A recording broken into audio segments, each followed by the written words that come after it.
Hello, my friends.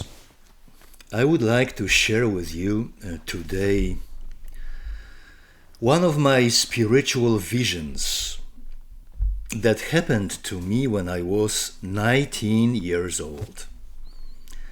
And it was not deserved, it was very sudden, it was a big surprise to me. And it determined partially the course of my life. So, on a very sunny, beautiful summer day, as I was walking on a sidewalk towards the bus stop in my city, I felt out of nowhere suddenly, simply surrounded by God. I felt like I was in a God's embrace. God was embracing me, and God was infusing me. As I am walking on that street towards the bus stop, God is infusing me with all those beautiful things from His life. His courage, His wisdom, His truth, His love. And I am saturated with that stuff. Because of that, I am also elevated to a kind of celestial existence. So physically, I was walking on that street, on that sidewalk, towards the bus stop. In my spirit, I was flying over the sidewalk. Every second of this vision, I was receiving something different. And I remember every second of it. And, I received like million of things. It was one big package of information from God. And I am still unpacking those things. Many of those things are not ready for me to share them with you. Many of those, they go quite in the opposite direction of our modern science. And they are so fantastic. But I would like to share a few of those things with you. So first, as I am flying in my spirit and in my physical body, I am walking on that street towards the bus stop. Firstly, I connected to the earth. I was amazingly connected to every single part of God's creation on earth. I could feel the earth. It was like seeing that table in your dining room. And as I connected to the earth, I saw on our planet places, lands, and resources that I never knew existed. I was totally surprised because I saw the earth as something that is really resourceful. And I really realized that God created the earth to be a place of unlimited resources. I realized that we, humanity, we cannot exhaust the earth. This is something with lands and resources that are still there waiting for us to discover. Secondly, I would say I connected to human beings on earth. And it was kind of funny, because anytime I connected to anybody, and I could connect to people close to me, those who were like a few yards from me, and those who were like 1,000 miles from me.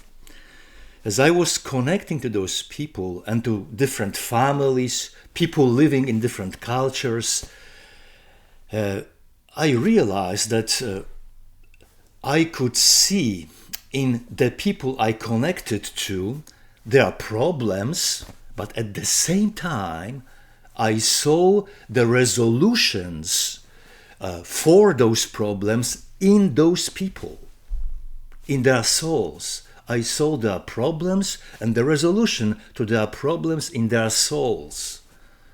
That's what was funny, really, because, I remember I connected to this couple. They lived on the ninth floor. It was the ninth floor of a big condominium. And they were quarreling. And they also knew how to resolve their problems, but they had chosen to be confrontational because they took some pleasure in it. They were screaming at each other. And they knew at the same time how to resolve the problem.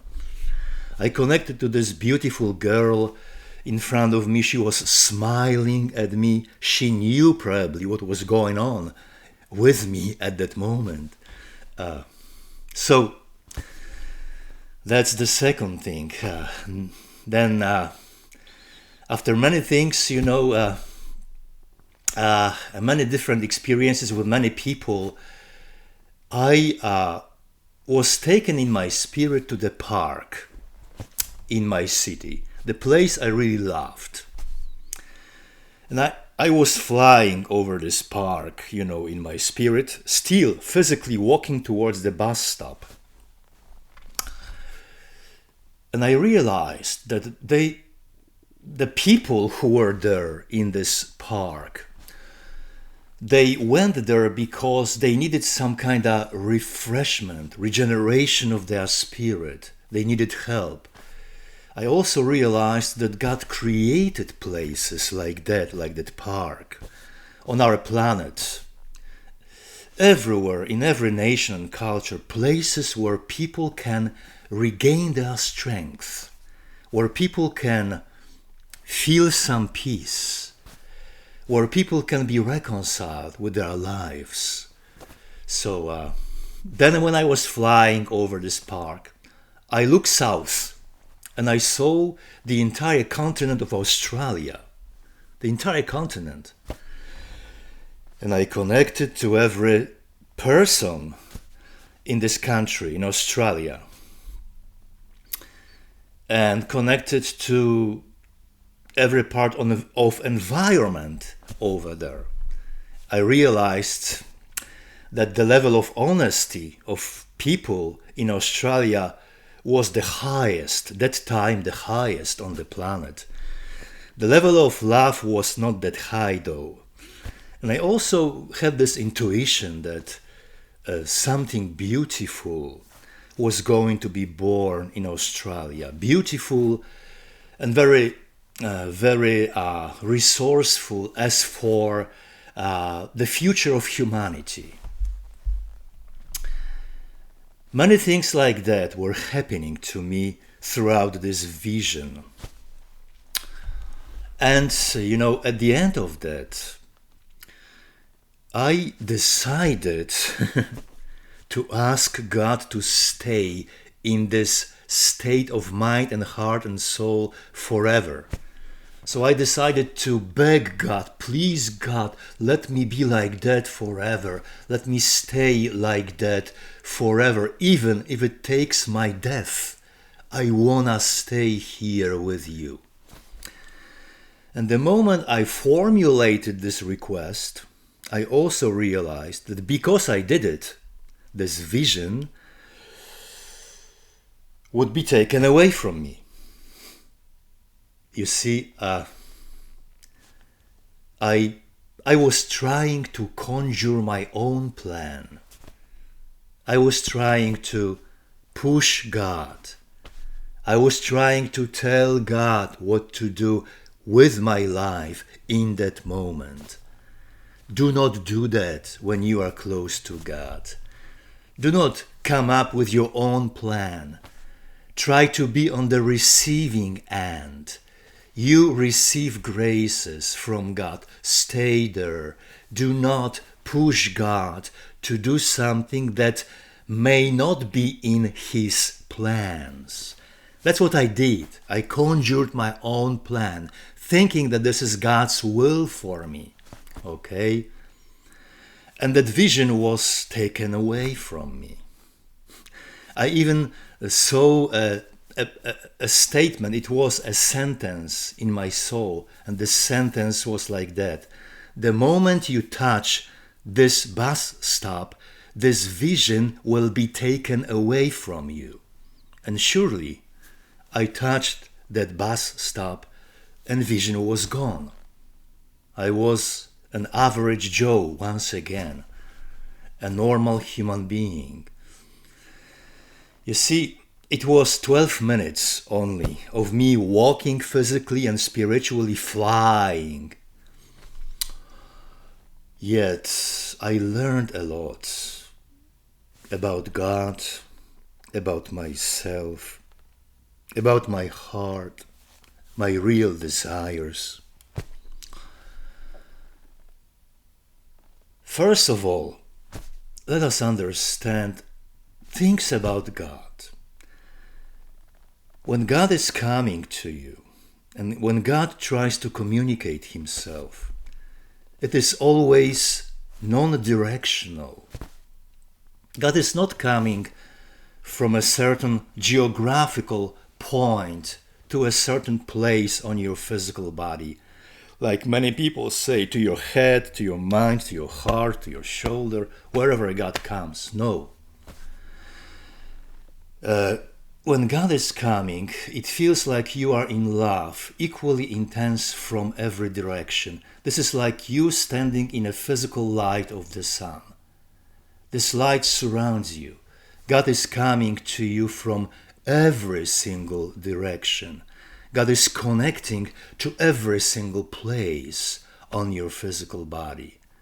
God is just simply going through you, connecting to everything in your physical body, in your spirit, in your soul.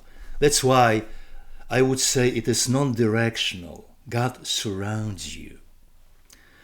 Everything that is coming to you in this directional way, from a certain place to a certain point on you, here, there. This is the spirit communication. That's how spiritual entities react, but not God. God is different. Then, God is coming as a package of information, which means God gives you always million of things, not only one thing. And you will be unpacking that till the last day of your life, probably. That's what I am doing. So God is giving you everything He can, everything you can contain. His love, His truth, His courage, His wisdom. Those things are coming to your heart one after another.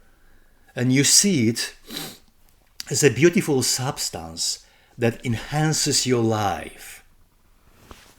So this is always a bundle of things, not one limited thing from God. But maybe the most important thing I understood about this communication was, that God's language, God's primary language is always love. This is not a limited language of human words or human thoughts. Though let us understand that God can choose anything He wants to communicate Himself to you because He is God. He can even take your pet, your beloved dog or cat, and He can direct this animal in a way that you will learn some lessons from your pet. So God can choose whatever He wants, but I believe that His primary language of communication is love. Because love is something very unlimited. Love is love is going through time and space. Love is going with the speed of light and more through any dimension of existence. And that's how God reaches towards you. He infuses you with this love. And then you try to decipher this communication, this package of love from God, and you give to it your own words, your own descriptions. These are your words. So you look at it and you think and you talk to yourself, oh, that's it. So these are your words. And anytime you hear words in your mind or you hear words coming to you from somewhere, this is always from a physical being or from a spiritual being, or from God's messenger maybe, who tries to communicate something to you. But once again, when God is coming, He is coming with His love. This is soul-to-soul communication. So I do believe that primary language of God is love. And then we human beings or spiritual beings, God's messengers, they just try to describe this God's language, and just they are changing it from this love appearance to words, to something that can be contained in words, in thoughts. The meeting with God also is very overwhelming. The meeting with God also leaves an everlasting imprint in you. It is forever in your soul. I remember every single second of those 12 minutes, always. I'm telling you that, guys, because I guess I want you to go there, communicate with God, pray to God, desire God's presence in your lives, and your lives will be changed forever. Thank you very much for today. May God bless you. I will see you next time. Bye.